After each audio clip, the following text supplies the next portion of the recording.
Good. Hey, everyone. Welcome to the next bit on our IPCP module videos of why you should join the next pathway next February, the 27th. 27th, yeah. 7th, 2023. Good. So we just want to talk a little bit about how Identity Compass and the artificial intelligence brings an integral capacity to coaching. And we're going to have Jay talk us through how standard or traditional coaching works in the left-hand quadrants mainly, and how Identity Compass brings a more holistic, whole and integral approach to working with the client and also for you as a coach. So we're going to have a quick look at a slide and then Jay and I will have a conversation. So here we go, get ready. So this is the difference that makes the difference between subjectivity and objectivity. And it's massive in coaching because the whole field of coaching is basically grounded in the coach's and the client's subjectivity. So this is a game changer we're about to look at. Here we go. Good. So if we look at it, this is a map of the subjective or the inner experience and the objective or the outer experience of the individual, and as plural, as a collective, as part of a team, a group, a culture. Yeah. And so we're looking at the subjective and objective of the individual and the collective. If we look in the upper left quadrant, you'll see it's marked there in red. The inner experience of the coach counts for almost everything in conventional coaching. So that means that a coach not only has to be really well trained, but they've got to have gone through it themselves. And if they haven't gone through it themselves, they're going to find it really, really difficult to navigate contextually as well as subjectively the landscape they're taking the client through. Now, that plays out in stuff like high-performance sport where, hey, I'm not a Formula One driver, and nor do I need to be, in order to help another Formula One driver get their inner and outer game straight and right to be able to drive effectively to their potential. So currently coaching is grounded in the coach's map and the coachee's map. The coachee is bringing their subjectivity to, here's the problem and here's what I want. The coach then says, well, given what you want and given the problem that I am hearing subjectively behind that problem is X. Oh, well, that kind of makes sense. And it all begins to land and they might work their way through it and it might be actually pretty useful.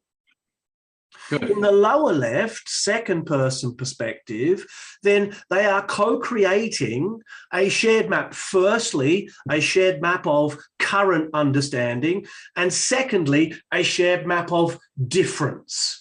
And that's as far as conventional coaching can go. So left-hand quadrants. Left-hand quadrants. Okay, so that's like traditional coaching, even developmental coaching, right? When you're just, what you're saying is the coach subjective experience and the client's subjective experience are interacting to the coaching session. Right. Good.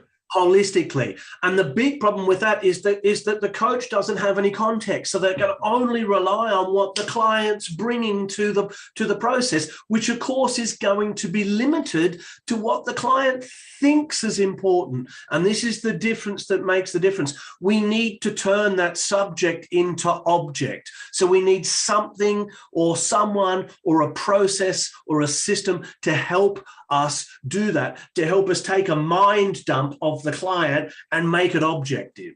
Good. So how does Identity Compass make this a more integrally informed coaching session in the right hands? Well, it does that. It turns subject into object by asking a series of forced answer questions. It's not a nice test to do because it's forcing you into answering questions and then throwing up different questions based on what it's forcing you into answering. And so it's a forced answer test. So it feels like, well, neither of those are true, but it's taking you down a pathway where those small calculations start to play out in a big way in terms of your thinking patterns. It maps your thinking patterns in an objective, scientific, rational, logical way. Okay, and so what is a factual map aspect and what is the functional map aspect that we could have in a coaching session with Identity Compass supporting us? So the factual map is actually mapping out, given some scenarios in contexts. It uses the work context, but it's absolutely mapping cross-contextually. It's using the work context to map out thinking structures and place them out in a given way and shows how all of these thinking patterns interact with one another, and immediately helps you identify, using some AI technology, where the leverage point for the shift is for the client objectively. So that's the actual map. Even if the client doesn't see that subjectively, right? They don't remember. Oh, mostly they don't. Mostly the client will go, I disagree with that, but we can even show where their disagreement's coming from given the map. We can show how they mismatch, and that disagreement's actually part of a mismatch, and we can tell that that's on behalf of self-care based on what we're seeing in the map. So we can real time actually feed back the patterns as they're occurring in the coaching session to wake the client up so that they can grab a hold of this and start to do the work to grow themselves up, to clean up the stuff they need to clean up so that they can begin to show up. So then we have a functional map that emerges out of the context. Yeah. Which is context. So two aspects to this. One, the functional map is still subjective within the client's mind. How things play out for them and how they connect them to what's going on in their inner experience is like guesswork.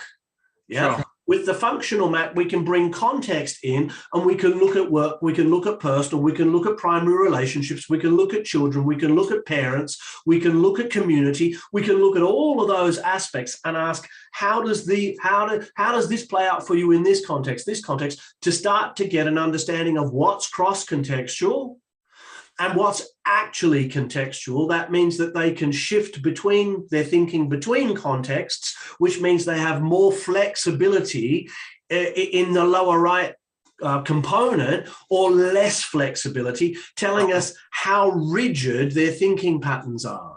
Good. So let's summarize this with a couple of questions for you.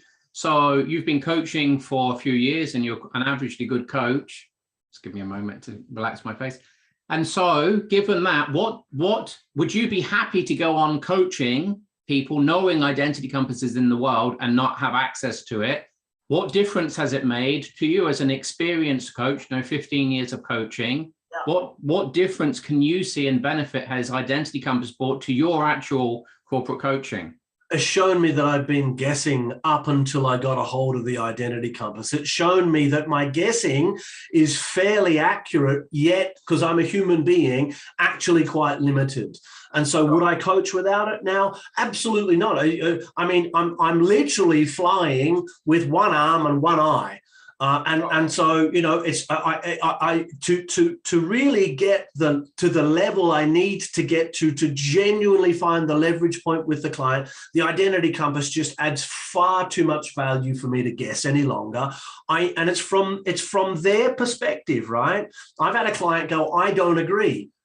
And I've said to the client, it wasn't me who filled in your Identity Compass, it was you. So I'm not saying this, actually you are. You're disagreeing and taking a polar response against yourself.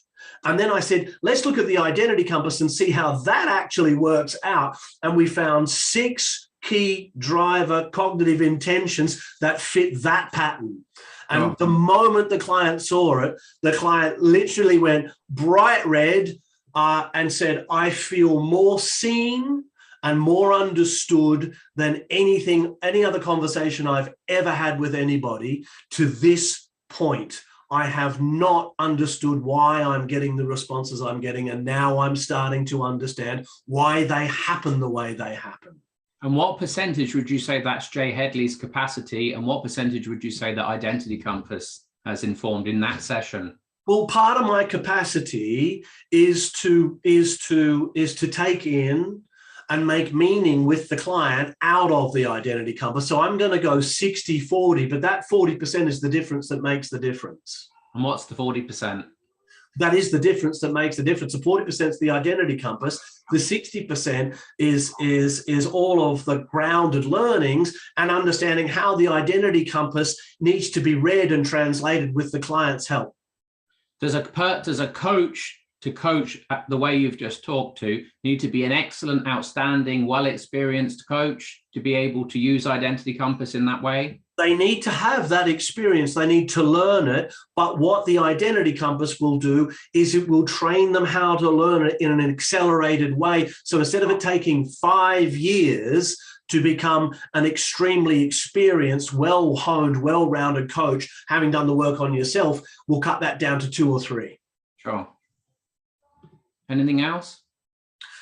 Come and look at the program. If you haven't had a chat with us, book a chat, get on the program. If you want to coach at the next level, this is the process and the tool that is going to take you there. Good. Catch you next time.